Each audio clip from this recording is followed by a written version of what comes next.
Aloha everyone, my name is Andrew Choi. I'm the Acting Planning Program Manager at the Department of Hawaiian Homelands. Mahalo for watching this video. The Department of Hawaiian Homelands and Office of Native Hawaiian Relations needs beneficiary feedback on the potential acquisition of federal surplus property by the Department of Hawaiian Homelands in ʻEwa Beach, Oʻahu, Hawaii.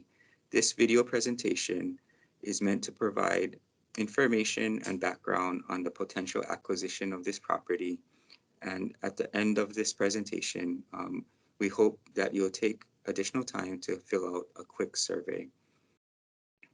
Just as a brief background, the Department of Hawaiian Homelands received notice from the Federal Government General Services Administration that there was federal surplus property available that the department could potentially acquire.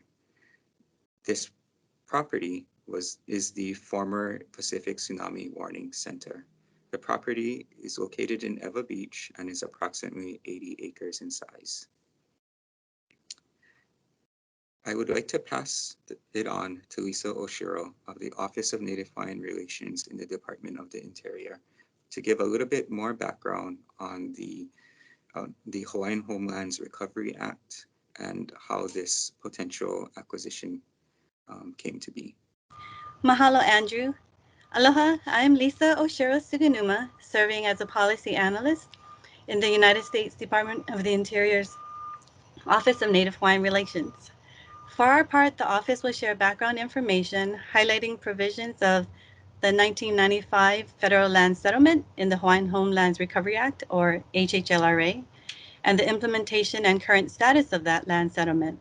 We will also address the role of the Secretary of the Interior and the office in implementing the settlement. This slide covers the Hawaiian Homelands Recovery Act, or the HHLRA, and so part of the Hawaiian Homelands Recovery Act addresses the claims for the federal government's use of and acquisition of Hawaiian Homelands trust lands that were designated under the Hawaiian Homes Commission Act, as well as the lost use of those lands. So through the act, Congress authorized the Secretary of the Interior to convey federal lands to DHHL to address those claims. Specifically, it authorizes the exchange of lands for those lands retained by the federal government. And those exchanges require the approval of the Secretary and also require that the lands received by DHHL are of equal or greater value than the lands that leave or have left the trust. To implement the land settlement, the parties entered into a memorandum of agreement in 1998. And in that memorandum, the parties identified the specific federal properties that were to be conveyed, identifying 9 specific properties, which we will see in a table in a few slides. The parties acknowledged that a portion of those properties was not immediately available for conveyance, and it set a specific time frame for the Waipahu FCC monitoring site, setting a 2-year time limit for that land to be transferred. You'll note that the date of valuation was set as of the date of the MOA, August 31st, 1998. And by doing that, a recovery of lands into the Hawaiian Homelands Trust today looks at a property's 1998 value rather than its present value. This is because $16.9 million would likely have bought more land in 1998 than it would today because of the appreciating land values in Hawaii. So 2 years after the execution of the MOA, the Waipahu FCC monitoring site was not conveyed, thus a letter agreement was entered into by the parties. That letter agreement reiterated the $16.9 million credit in replacement of the Waipahu property. It provides that the Secretary notify the Department of the Defense and General Services Administration, or GSA, that provisions of the HHLRA regarding federal property disposal were in effect until the $16.9 million credit was fully satisfied. It also set timeframes and procedures from the HHLRA to satisfy the credit. So this is a table of the current status of the land settlement, showing those 9 properties identified in the MOA. In yellow highlight is the Waipahu FCC monitoring site and the $16.9 million credit. This is a snapshot of the table that is also available on our website, which we continue to update on the status of the settlement. And we'll also include updates on the Omega Station in Haiku and the Halava Laundry property, as you see in this table. So stepping back into the process, the GSA notified DHHL about the availability of the property and at the same time provided a courtesy notice to our office. In assisting the Secretary of the Interior in his or her role, the office contacts both GSA and DHHL, as well as other parties that may have relevant information for the Hawaiian Homes Commission's and the Secretary's consideration in order to determine whether the federal property is appropriate for the Hawaiian Homelands Trust. We look at circular compliance to identify environmental issues and the continuing responsibility of the federal agency disposing of the property to address any of those issues. The appraisal is an important part of the process because, as mentioned earlier, lands received into the trust must be of equal or greater value than the lands leaving or that have left the trust. The HHLRA also reminds DOI to administer its federal responsibilities under the HHCA and HHLRA to advance the interests of the beneficiaries. Thus, we are engaging in this consultation process to share information and hear from beneficiaries.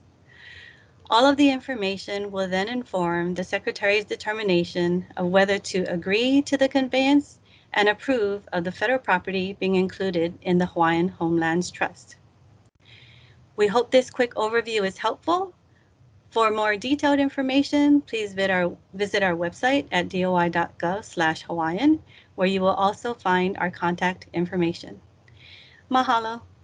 Now I will turn the presentation back over to Andrew at DHHL. Aloha.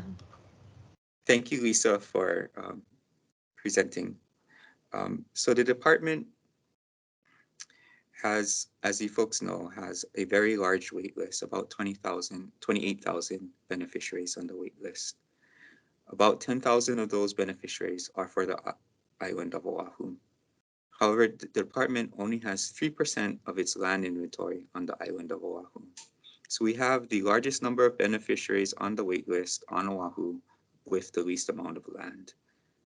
As such, in the 2014 Department Oʻahu Island Plan, one of the key recommendations in the plan was that the department must obtain more lands to satisfy its wait list on Oʻahu. We must obtain more lands that are close to infrastructure, where development would be easier because of the proximity of the close infrastructure. Here is a map of the property that the department is currently considering acquiring from the federal government. As mentioned earlier, the property is located in ʻEwa Beach. The property access is along Fort Weaver Road, and to the north, to the Moka side of the property, it's also bounded by the North Road.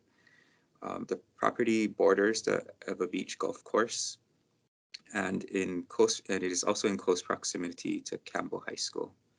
The surrounding area of the property consists of single-family residences and as well as several multifamily residential uses. Currently, the property is mostly overgrown with heavy vegetation, with a limited amount of the property has existing structures on it. Of the existing structures that are on the property, They are relatively small in size with a small footprint. There are about 5 homes that are existing on the property.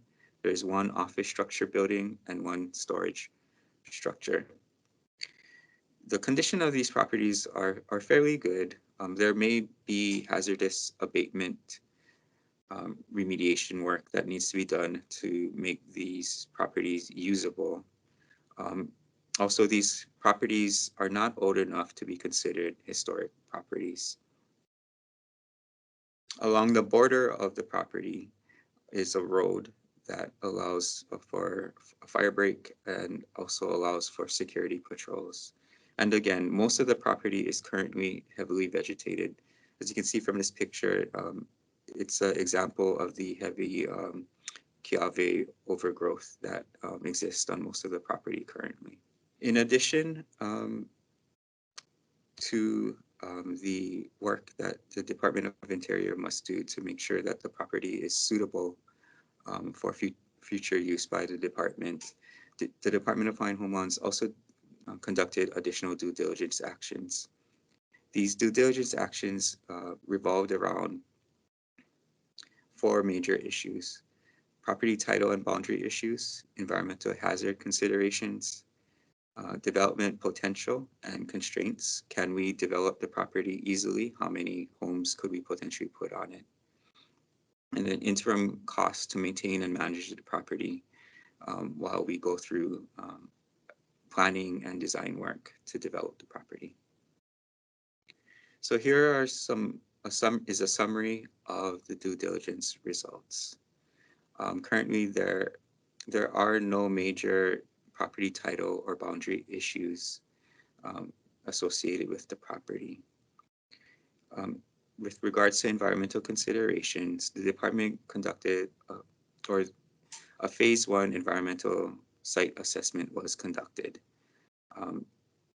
Based on the phase 1 environmental site assessment, which looks at the history of the property and what previous uses were conducted on the property, it is very unlikely that there is hazardous materials on the property based on the former uses of the property over time.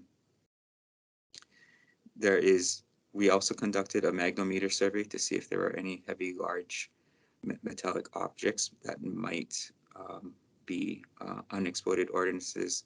There was no conclusive evidence that there were any heavy metal objects on the property. We also looked at the proximity of the property to the ocean and whether or not there was potential for future flood events due to sea level rise. We also looked at whether or not the property could be, tsunami inundation hazard zone. We also looked at whether or not the property could contain wetlands, which it does not. And we also looked at the potential flood hazard of the property. Portions of the property in the Makai area have a 0.2% annual chance of flood hazard. However, the rest of the property, the potential for flood hazard is undetermined. And also, lastly, there is no current record of historical properties on this particular parcel. Here are maps that show the potential for flooding on the property. As you can see, most of the potential flooding is on the Makai portion of the property, as well as the tsunami inundation evacuation zone is on the Makai portion of the property. Although the property may be susceptible to sea level rise in the future, it is unknown when that might occur. And when talking with engineers, it does seem that we could potentially mitigate the impact of sea level rise by elevating and filling the Makai portions of the property so that future homes would be a little higher in elevation, and which would mitigate potential future effects from sea level rise. We also looked at the potential development opportunities and constraints. We did confirm that there is adequate infrastructure surrounding the property regarding water and wastewater. There is access from the North Road as well as Fort Weaver Road to the property. So there is currently adequate infrastructure to support future development of the property. We also investigated what it would cost the department to maintain the property during the time the department would be planning, designing, and constructing on the property. So to maintain the existing landscape and to have security patrol around the property would cost about $10,000 per month. If we were to utilize the existing buildings in the interim, it would cost the department about $2,000 a month for electricity and about $5,000 a month for water and sewer costs. In July and August of 2020, the department presented this potential acquisition to the Hawaiian Homes Commission. The information that I shared with you is also contained in these packets on the Hawaiian Homelands Commission website. So if you're interested, you can read more of the information that was just presented in more detail in these packets. On August 18th, 2020, the Hawaiian Home Commission approved to delegate authority to the chairman to respond to the GSA's offer to select the 80-acre property. This motion and action can be found on the department's website at this address. As part of the acquisition process, the General Service Administration must appraise the value of the property. As Lisa mentioned, the department currently has a $16.9 million credit that the federal government owes to the Department of Hawaiian Homelands. The property was appraised at $10 million. So the department, should it take this property, would still have a $6.9 million credit. So this completes a brief summary of the information related to the acquisition of the property by the Department of Hawaiian Homelands from the federal government. As mentioned earlier, the department is seeking beneficiary feedback via a quick web survey on this potential acquisition of the property. So we encourage you to take this quick survey. The survey can be found at the website listed on this slide. And with that, we'd like to thank you for taking the time to give us your mana'o on this potential acquisition of federal property into the Hawaiian Homelands Trust.